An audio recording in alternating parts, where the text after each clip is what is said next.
Hey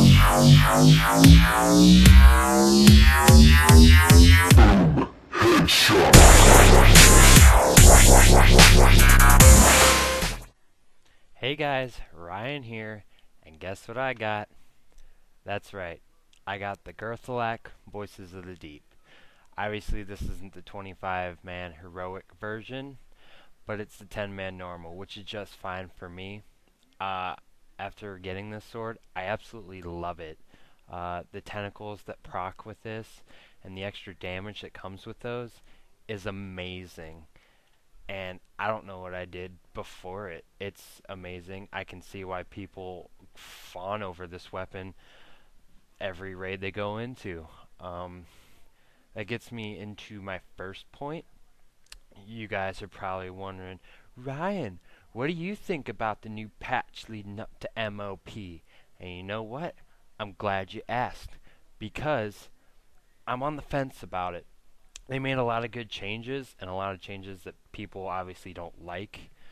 Um, but my first gripe kind of goes still in Cataclysm with how Blizzard limits people to one best in slot item. I feel like that handcuffs people, and it causes a lot of problems when you go into a raid, obviously, because every melee DPS is going to be fighting over this sword, or every ranged DPS is going to be fighting over another item.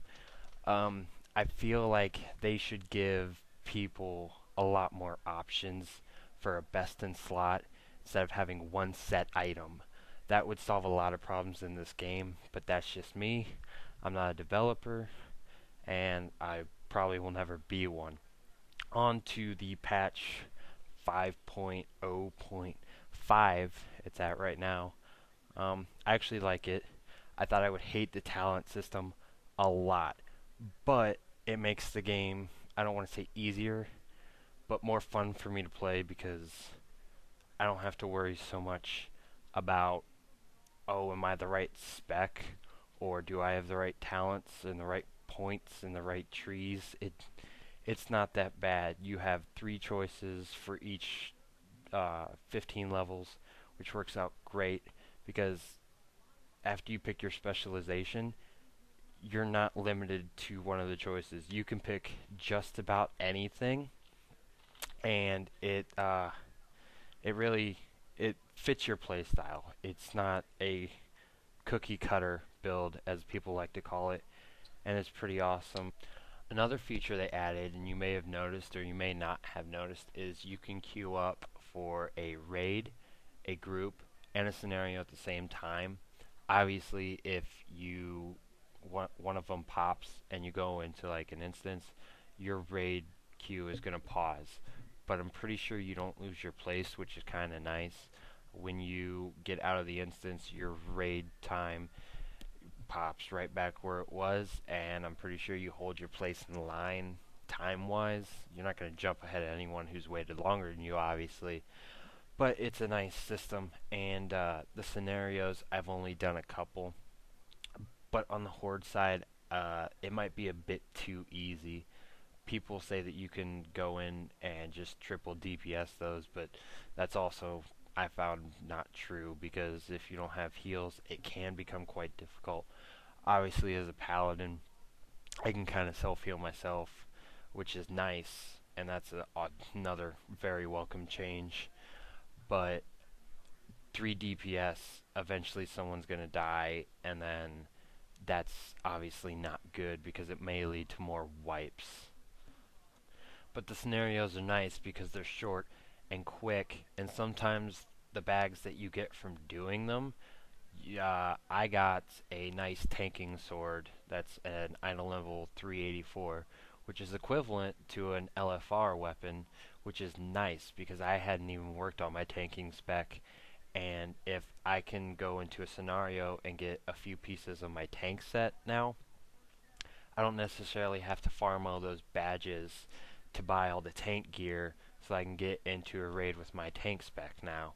I can do a few scenarios if I want and just hop on for maybe like a half an hour and do a couple of those, maybe get a couple pieces of gear, and that's a lot easier than sitting on for a couple hours trying to get into a queue for heroics as a DPS, which everyone obviously knows takes a forever if you're not a tank.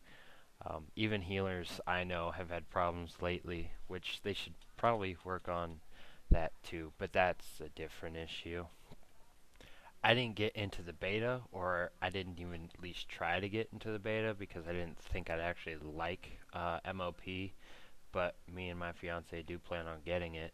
I haven't played a panda yet, so I don't know how those play, but I have seen a few of the racials for them, and it seems like Blizzard is just trying to goad people into re-rolling as a Pandaren because some of the racials are obviously a lot better than the pre-existing ones with all the other races.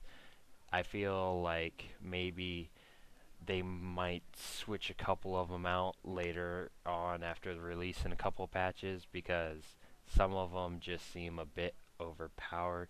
Not so much overpowered, but unnecessary for the class or the race because some classes could easily take advantage of those racials and that would just make them overpowered as well. One that really gets me is the one-handing two-handed weapons, which seems a bit redundant if you already have a warrior. I'm pretty sure they can already do that, and giving that ability to other classes mm, may not work out so well. Um, a I don't know, maybe like a druid or a mage running around with two staffs. I don't know if that's possible. I have no idea. It's just a speculation, but that would seem a bit overpowered because then you have double the stats on a best in slot two-handed weapon. That's just not even fair to anyone else unless you're a warrior probably. I don't know how the warriors play either.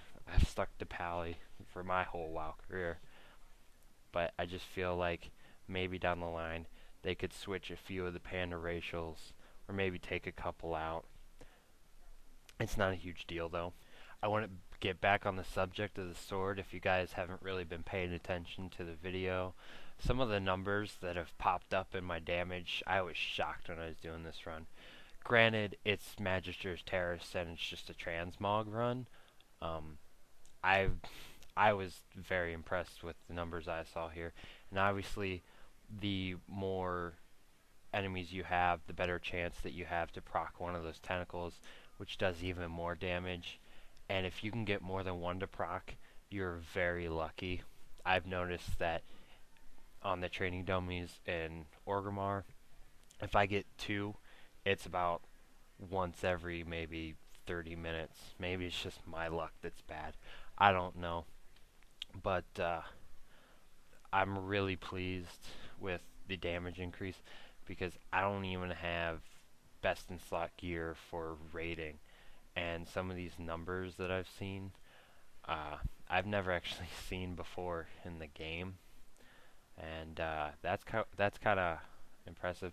Granted, I've been out of the game for a while, and it seems like they've really boosted the stats for all the classes, and people are doing a lot more damage now.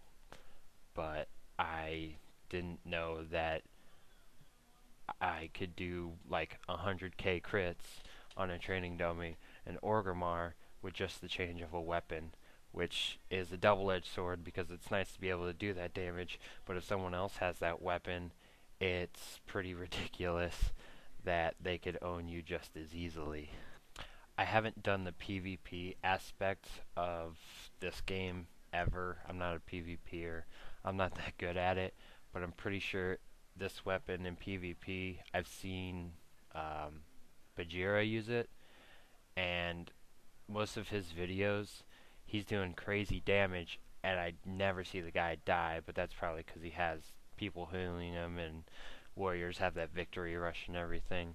But I'm pretty sure this weapon in PvP is a godsend to have, even though it's a PvE item.